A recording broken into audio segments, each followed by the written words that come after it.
O encanto de ser pessoa. A palavra pessoa é muito comum entre nós. Apesar de a repetirmos o tempo todo, nem sempre a aplicamos com a devida consciência de seu significado. Geralmente a compreendemos somente como referência primeira ao ser humano, mas creio que vale a pena mergulhar um pouco mais nos significados profundos para os quais a palavra pode nos apontar. A palavra pessoa, do latim persona e do grego prosopon, foi amplamente sustentada na cultura como referente aos disfarces teatrais e por isso ficou muito associada à personalidade representada pelo ator. Os gregos, grandes inventores do teatro e certamente os maiores fundadores da cultura ocidental, legaram-nos essa palavra e essa derivação. Pessoa é a máscara que o ator sustenta no rosto. O contexto cristão ultrapassou essa concepção e planificou a palavra para um sentido mais profundo. Segundo a antropologia teológica cristã, o conceito de pessoa deve ser compreendido a partir de dois pilares. Ser pessoa consiste em dispor de si e depois estar disponível. Dispor de si é o mesmo que ser de si, ter posse do que se é.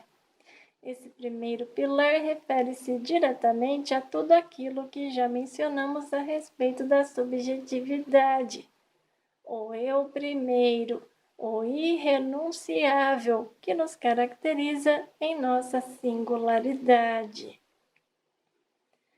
É interessante perceber que a singularidade é um tesouro que não se esgota. Constantemente vivemos a aventura de desvendar nossos territórios. É como se todos os dias fizéssemos uma caminhada pelo espaço onde está localizada nossa casa e sempre descobríssemos lugares nunca antes percebidos. Uma vez descoberto, o território passa a incorporar o que somos. Olhamos e dizemos: isso é meu. Descobrir não é o mesmo que inventar. Nós já estamos em nós. O único esforço é descobrir o que somos.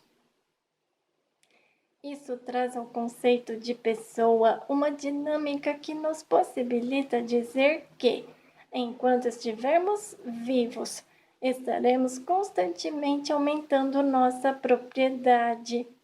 Estaremos nos aventurando no duro processo do autoconhecimento, desbravando fronteiras, retirando as travas das porteiras que nos impedem de ir além do que já podemos avançar em nós mesmos.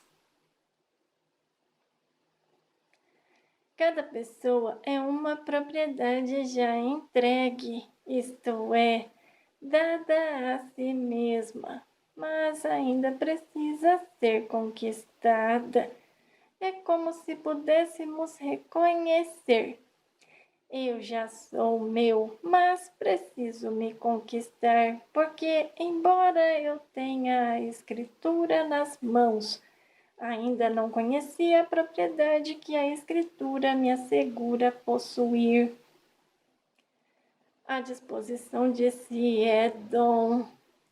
Deus nos entrega a nós mesmos o tempo todo. É presente que tem o poder de nos encantar pela vida inteira. Presente imenso que requer calma no desembrulho. Vamos aos poucos tomando posse, retirando lacres, descobrindo detalhes.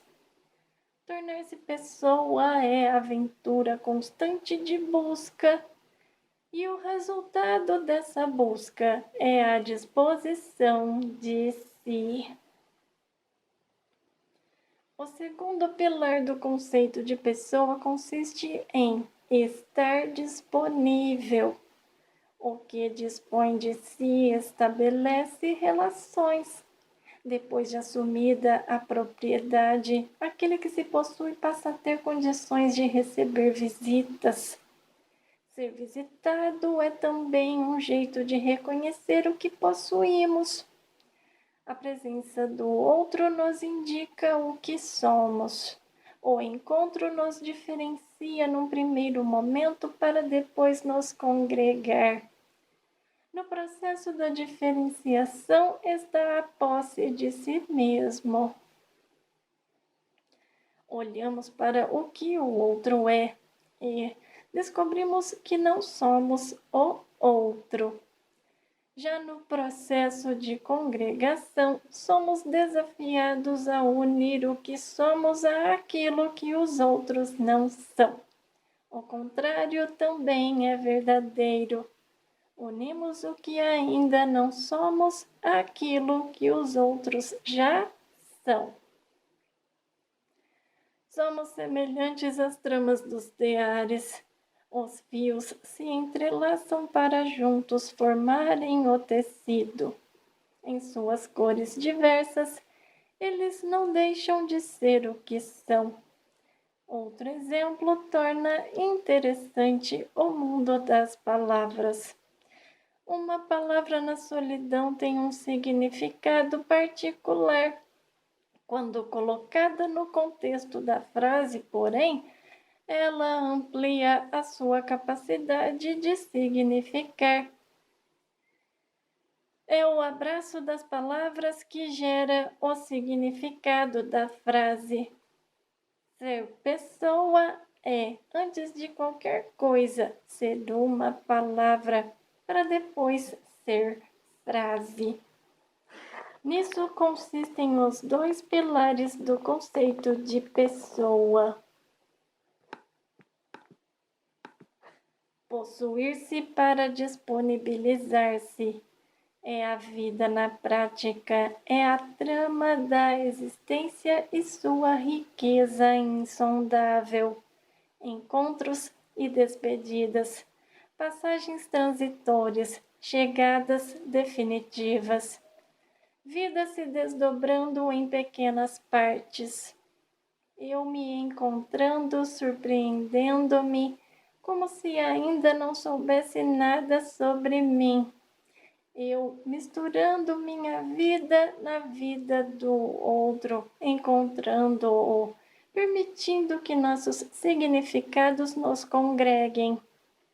Eu abandonando a solidão de minha condição de posse de mim mesmo, para alcançar a proeza de ser com o outro. Antes, a solidão do eu, depois, o estabelecimento do nós. Encontro de pessoas. Um eu que se encontra com um tu e que juntos estabelecem um nós. Martin Buber, grande nome da filosofia personalista, nos propõe esta bela e fecunda verdade. No encontro entre um eu e um tu, uma terceira pessoa de existência própria se estabelece. Nossos olhos não podem enxergá-la, mas a nossa sensibilidade nos aponta para ela. O nós é o que sobra do encontro entre o eu e o tu. É importante salientar que, embora a reflexão de Buber seja importante para o nosso contexto, ela ainda não alcança o significado a que necessitamos chegar. Buber não se ocupa com a subsistência. Seu empenho está em relatar o segundo aspecto do conceito de pessoa. Sua reflexão está situada no encontro e não nas fontes particulares que geram o encontro.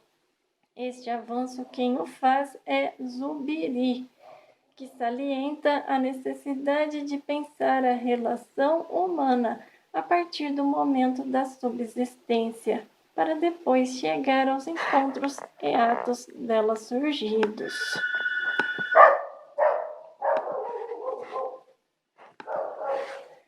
Talvez seja por isso que os outros nos despertem simpatias e antipatias. Gostamos mais de estar com uns que com outros, justamente por causa disso. O que nos atrai no outro é a terceira pessoa que conseguimos fazer nascer com o nosso encontro.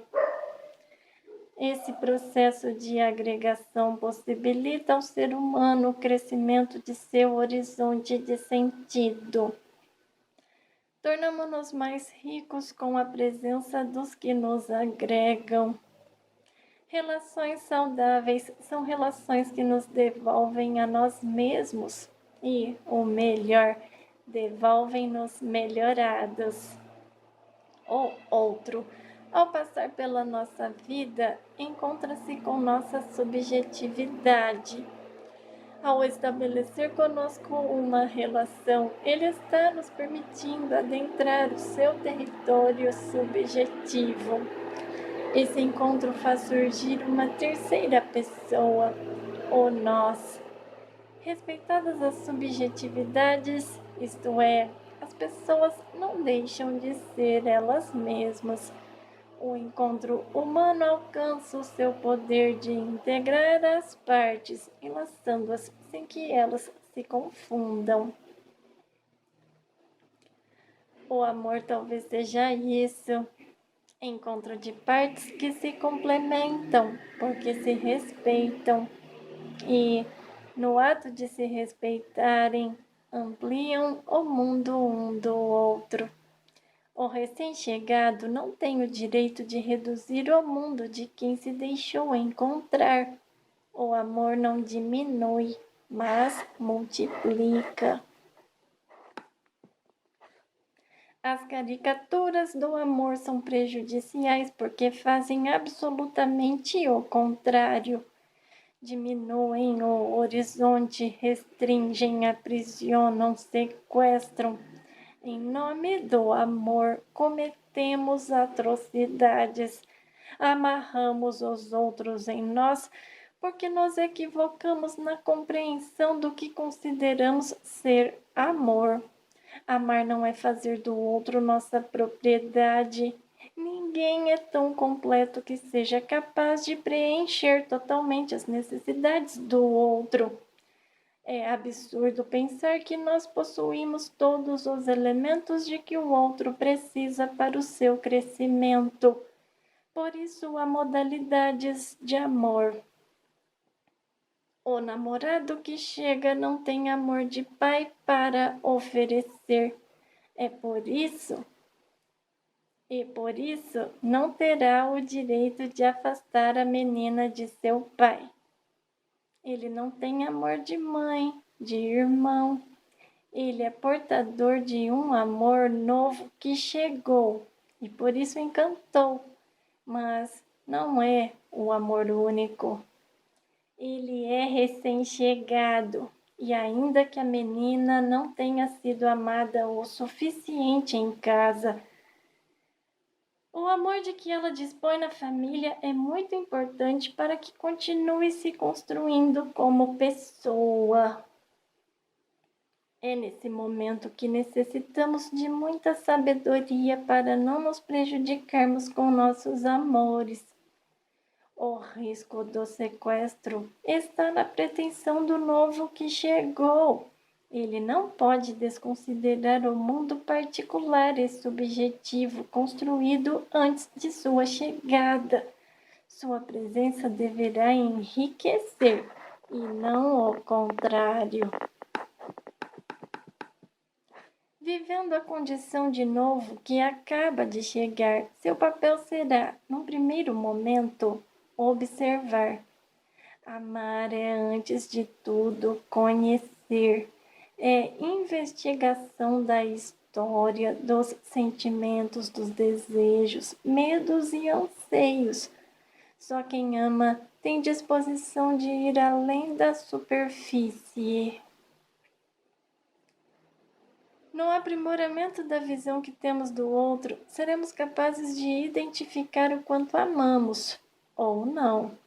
Quem ama quer conhecer. O objetivo é simples: acrescentar, multiplicar em vez de subtrair. Não é tão simples saber se o outro nos ama ou não.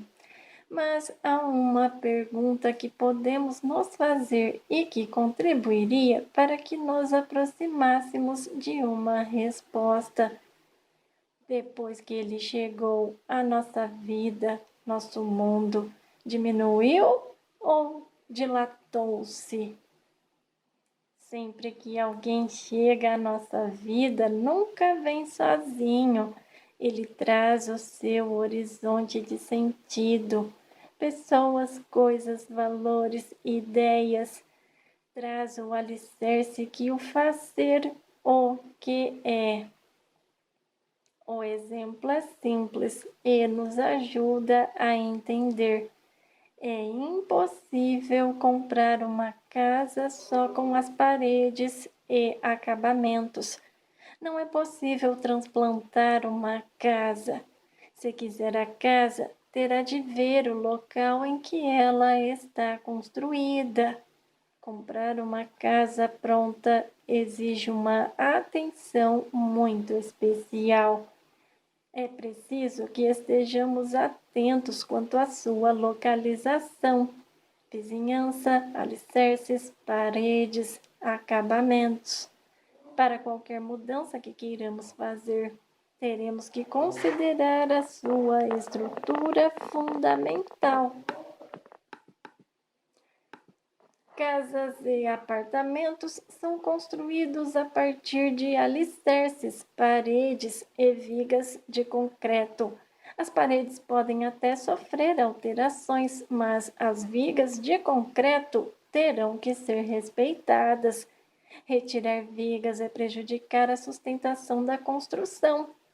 Paredes até poderão ser destruídas, mudadas de lugar, mas a estrutura não poderá sofrer mudanças. O processo de feitura da pessoa humana é semelhante às construções. Desde nossa vinda ao mundo, recebemos um formato, uma estrutura. Amar alguém consiste em observar onde estão as vigas de sustentação, para que não corramos o risco de derrubar o que a faz permanecer de pé. O interessante é que a construção poderá ser reformada, melhorada, sobretudo nos acabamentos. O amor é criativo, dribla os limites, supera expectativas. Voltamos a dizer: pessoas são semelhantes às construções. Possuem históricos que necessitam ser respeitados. Não acreditamos que alguém se interesse por uma propriedade ou dela queira aproximar-se para torná-la pior. Se alguém precisa comprar uma casa, já o fará pensando nas melhorias que poderiam ser feitas, mas regredir nunca. Se nossas relações com as coisas já são assim, cheias de cuidados, muito mais deveriam ser com as pessoas. Nossos encontros, ainda que rápidos e transitórios, deveriam ser motivados pelo desejo de fazer crescer, melhorar, avançar aqueles que encontramos e a nós mesmos. É assim que podemos intensificar o nosso processo de ser pessoa. À medida que motivamos e somos motivados para o autoconhecimento, tornamos-nos proprietários do que somos e, naturalmente, colocamos-nos à disposição dos outros. É muito interessante perceber que onde existe uma pessoa de verdade, isto é, no sentido exato do termo, ali outras pessoas também estão sendo feitas. Isso se explica por uma razão muito simples. O processo de tornar-se pessoa é contagiante. Quando encontramos alguém que verdadeiramente está desbravando seu universo de possibilidades e limites, de alguma forma nos sentimos motivados a fazer o mesmo.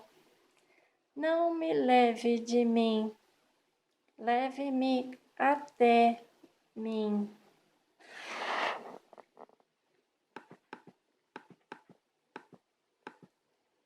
Pedido. Eu não quero que você seja eu já tenho a mim. O que quero é que você chegue com seu poder de chegar e de me devolver para mim. Que você chegue com seu dom de também me fazer chegar perto de mim, para me fazer ver o que sou e que só você viu. Para eu ser capaz de amar também o que só você amou. Eu não quero que você seja igual a mim, eu já tenho a mim. Não quero construir uma casa de espelhos que multiplique minha imagem por todos os cantos. Quero apenas que você me reflita, melhor do que julgo ser.